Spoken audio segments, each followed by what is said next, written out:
Lo cierto es que llevo bastante tiempo queriendo contaros mi experiencia usando un iPad Pro y quería ver si era capaz de usar un iPad Pro como mi dispositivo principal para la creación de contenido, tanto para la parte de foto como la parte de vídeo, YouTube, la parte también administrativa, la parte de llevar cosas del canal que no tiene nada que ver directamente con al 100% la creación de contenido. Y lo cierto es que lo quería hacer con un iPad Pro, me daba igual un poco el modelo, pero he conseguido este iPad Pro M2 gracias a los amigos de Grover, un servicio de renting tecnológico.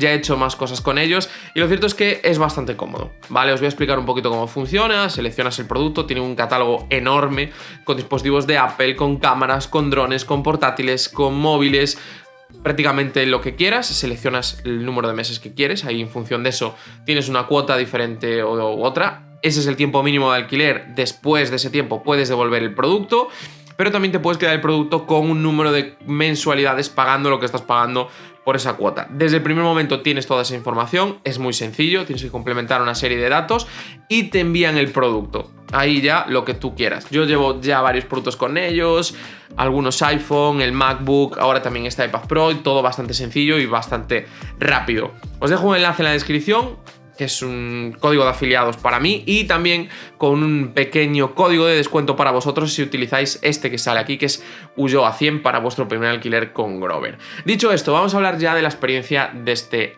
iPad. ¿Qué vale para este iPad Pro? ¿Cómo valdría también para otro de otro modelo, otro tamaño, el iPad Air? Bueno, hay diferentes cosas. Partes positivas, partes negativas, cosas contra dispositivos contra los que se enfrenta. He probado hace poco el iPad Air y también el iPad de 10ª generación. Tengo un MacBook Pro, también se enfrentaría con los MacBook Air. ¿En qué puntos es mejor? ¿En qué puntos es peor? Y si he sido capaz de crear todo lo que hago en un mes con este iPad Pro. Vamos a empezar primero por las partes positivas y por lo que he hecho también de manera más sencilla. Lo que más me gusta es que es un dispositivo muy pequeño y muy compacto. Esto ya hablaremos un poquito después también porque tiene una parte negativa. Por ejemplo, el otro día me fui a Vigo a hacer unas fotos, yo vivo en Coruña, es un tren de 1 hora y media, hice las fotos para el cliente, llegué al tren, enchufé la tarjeta, las importé en Lightroom e hice la primera edición rápida directamente con Lightroom, aplicando un preset, borrando algunas cosas, 4 pequeños detalles, algo con los sliders y ahí con el Apple Pencil, de una manera muy sencilla, alguna máscara, eliminar alguna cosa, un poquito con los sliders y listo. Edité las primeras 20 fotos que me parecieron muy interesantes, adapté un poco a mi estilo las primeras 20 fotos que me parecieron muy interesantes. ¿Podría hacer todo el trabajo de edición con Lightroom? Seguramente sí, podría hacerlo todo en el iPad, aunque después sí que es cierto que acabé de hacer parte del trabajo con el ordenador. Bueno, ahí ya cada uno un poco sus flujos, sobre todo lo que es exportar paquetes, exportar en diferentes tamaños. Cuando hablamos de una sesión de 400 fotos y sobre todo para hacer algunos HDR, pues sí que me es más cómodo utilizar con Lightroom Classic y utilizar con la versión de escritorio, pero podría hacerlo perfectamente con el iPad, sobre todo si no fuera foto de arquitectura, que es lo que hice, si hubiera sido foto de producto con entorno controlado o en exteriores, lo podría haber hecho sin ningún tipo de problema, ¿vale? Pero concretamente esa foto arquitectura sí que necesitaba hacer los HDR y funcionan mejor en el Lightroom Classic de lo que funcionan en este Lightroom. Así que sí que podría hacer gran parte de mi trabajo a nivel fotográfico con el iPad y de hecho muchísimas de las fotografías que veis las edito directamente con el Lightroom, ya sea del iPad o ya sea del móvil, o sea que aquí sería lo mismo con una pantalla un poco más grande. Y esto es uno de los puntos positivos que ya os voy a comentar ahora. Este pedazo de pantalla de 12,9 pulgadas. Es cierto que para el uso es un iPad un poquito grande, esto va después, pero tenemos un muy buen panel, muy buenos contrastes, muy buenos colores, está muy bien calibrado, es increíble, ¿vale? Uno de los mejores, por no decir el mejor panel que he visto nunca en cualquier tipo de dispositivo. Después he intentado también editar vídeos algunas veces y aquí es donde vienen los primeros problemas. Vienen los primeros problemas porque Premiere Rush es una herramienta corta, porque hay otras herramientas de edición como Luma que hay que pagar 30 euros y bueno, no acaban de ser todo completas, pero ha llegado DaVinci para resolvernos la vida. ¿Cuál es el problema con DaVinci? Que a mí no me gusta, me parece muy complejo, tiene una curva de aprendizaje enorme y en este mes he intentado aprender algo para poder editar algunos vídeos. Y sí, podría editar este vídeo ahora mismo en el iPad. ¿Y cómo es el rendimiento? Que es lo importante porque editarlo se puede editar en el iPad desde hace mucho tiempo. Increíble, ¿vale? Corrección, edición, exportar, todo funciona muy bien y es que aquí tenemos un chip M2. En el iPad Pro, ya sea el chip M2, ya sea el M1, incluso el anterior con el Bionic de turno, la potencia es suficiente. Es cierto que con los M vas a tener mucho mejor rendimiento para editar vídeo. Es cierto que con el M2 me parece increíble. Yo tengo un MacBook Pro con M1 y funciona muy bien, ¿vale? Edición de color, retocar cualquier cosa, los recortes, algunos efectos. Me parece increíble lo rápido que funciona DaVinci. Y eso que supuestamente aún no está bien optimizado del todo. Tenemos algunas funciones que están ocultas, que hay que activar a través de unos atajos, activar a través de una configuración de unos atajos de teclado. Gracias, Danis Pla. Pero en este caso me parece increíble todo lo que nos permite hacer. Y después vienen todos los demás papeleos. Y aquí es donde vienen algunos problemas, ¿vale? Porque sí que es cierto que hay muchas aplicaciones y hay muchos servicios que funcionan a través de la página web o que funcionan muy bien a través de aplicaciones o bueno, de programas para escritorio. Y ahí es donde aquí el iPad se queda un poquito cojo. Y este es uno de los primeros problemas. Esto no deja de ser un iPad. Y a nivel de funcionalidad, muchas cosas, es un iPad de 350 euros, pero que cuesta 1440 en este caso. El modelo de 11 pulgadas, 1100. Aunque es mucho más potente, viene tocado por un techo de cristal que es iPadOS. ¿iPadOS es el mejor sistema operativo para tablets? Sí. ¿iPadOS funciona cada vez mejor? Sí. ¿iPadOS tiene limitaciones relacionadas con que es un sistema operativo de tablets? También. Por ejemplo, YouTube Studio. El otro día quería cambiar unas cosas del canal. Desde la aplicación de YouTube Studio, disponible para iOS, iPadOS, Android, no lo podía hacer. Me decía que tenía que ir a la página web. Y cuando entraba en la página web, me cargaba la página web de móvil y me decía que evidentemente eso funcionaba mejor en Studio, porque entendía que era un móvil.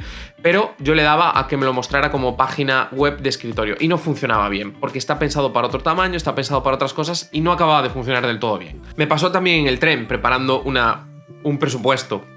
Es que yo utilizo un sistema de gestión de facturas que tiene una aplicación móvil que funciona muy bien, pero funciona muy bien pues para sacar un PDF, para copiar una factura y cambiar 4 datos, pero que para añadir algunas cosas no.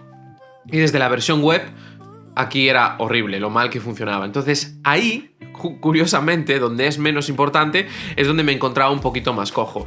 Donde también me he encontrado quizás un poco más cojo en algunas cosas, pero relacionadas con la funcionalidad, a la hora de hacer miniaturas.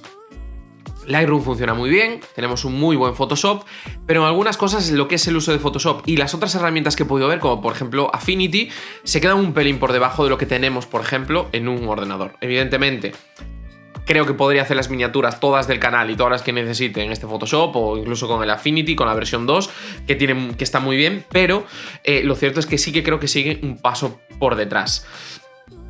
Una vez dicho todo esto, ahora vamos un poco a las partes negativas. Y podéis decir, ¿tiene partes negativas? Sí, evidentemente tiene partes negativas. La primera parte negativa es que aunque es un dispositivo bastante pequeño y bastante ligero, en especial el de 11 pulgadas, aunque yo he probado el de 12,9, ya veis que es bastante grande. En este caso pesa 680 gramos, creo recordar. Es muy poco, son menos de 7 milímetros de grosor, es increíble, ¿vale? Pero ¿cuál es el problema? Que es... Bueno, del precio hablaremos después. Que primero necesitamos añadidos, ¿vale? El Apple Pencil para mí es básico. Si no, ¿cuál es la ventaja respecto a utilizar un sistema de escritorio? Ninguna. Y el segundo punto es, en este caso, bueno, es para aquí, perdón. Y el segundo punto en este caso es el Magic Keyboard. Yo no tengo un Magic Keyboard, yo tengo una adaptación de Amazon que encontré por Amazon de 100 euros. Os dejo el enlace justo donde os dejé también el de Grover. Y en Grover, por cierto, tienen el Magic Keyboard de alquiler, que cuando compré este a los 2 días dije, ¿por qué no he alquilado el Magic Keyboard? Lo tenía que haber hecho, ¿vale? Sobre todo para traeros este vídeo. En este caso tenemos este, ¿vale? Yo tengo este, es mucho más económico que el Magic Keyboard. Lo que no tiene son los pines de carga, lo que no tiene es el mismo sistema de conexión, pero lo que es el pad y el teclado funciona muy bien y veis que el diseño es el mismo. Se mueve un poco más de lo que sería el Magic Keyboard, pero ahí está. Y este añadido, tanto este como el Apple Pencil, son obligatorios. ¿Y qué pasa cuando yo cojo el iPad, lo pongo aquí, cierro y lo llevo a la báscula, que pesa 1,650 kg? ¿Y qué pasa si yo cojo mi MacBook Pro y lo pongo en la báscula, que pesa 1,300 kg? Hay 300 gramos de diferencia y pesa 300 gramos más el iPad, e incluso aunque quite el Apple Pencil, ¿vale? Son 300 gramos más que mi MacBook Pro, de 13 pulgadas también. Y uno de los factores que puede ser la batería, más o menos muy parecida. Es más, tenemos más batería en el MacBook. Es cierto que con el Magic Keyboard pues igual hay pequeñas diferencias, es cierto que ahí, bueno, pues hay pequeños matices, pero en este caso yo tengo que decir que a igualdad de, por ejemplo, ir a hacer un viaje y descargar películas, funciona mejor el MacBook Pro de lo que funciona mejor el iPad Pro.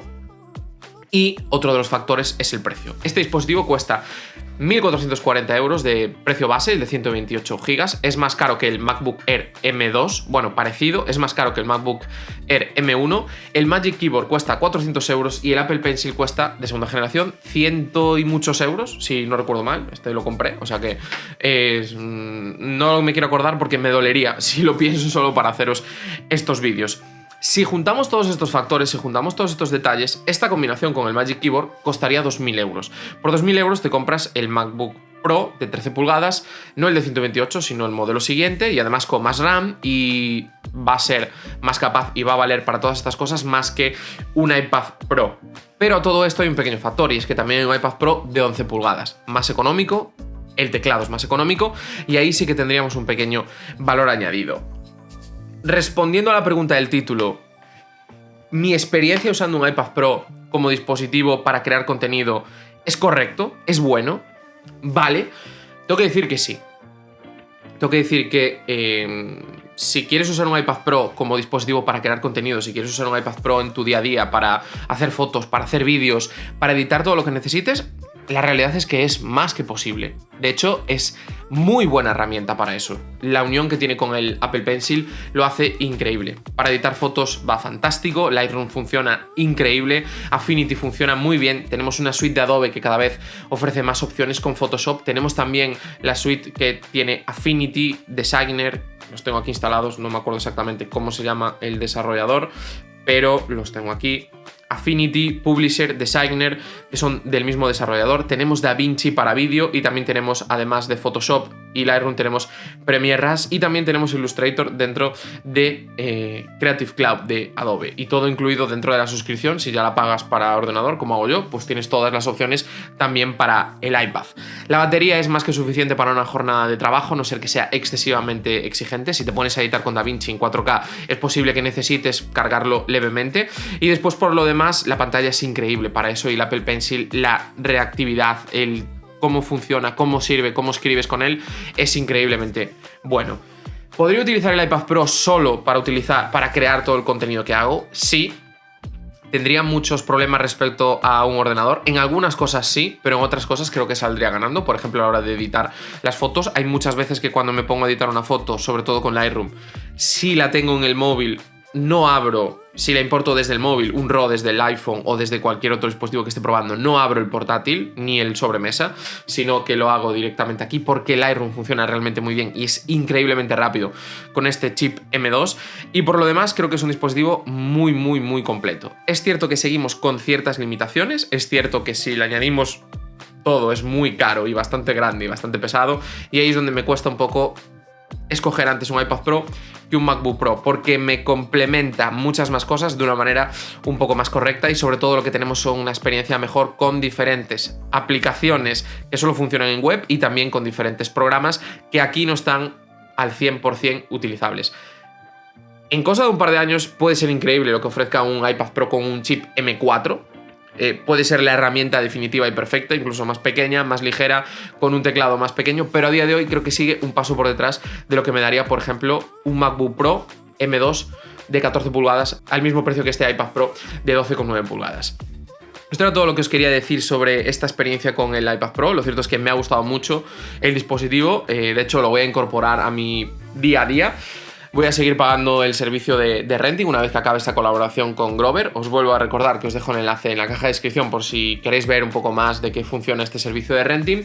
Y sin mucho más, os dejo por aquí la review del iPhone 14 Pro, ¿vale? Ya que estamos hablando de Apple, pues seguimos hablando de Apple. Y os dejo por aquí la comparativa que hice con el S23 Ultra. Porque sí, estamos hablando de Apple, pero quizás el iPhone 14 Pro ya no es el mejor dispositivo. Os podía dejar otro vídeo como algún tutorial de Lightroom que acabo de grabar, pero no sé cuál de los dos sacaré antes, así que me voy a curar en salud. Espero que os haya gustado este vídeo, no os olvidéis en darle a like, suscribiros y nos vemos muy pronto.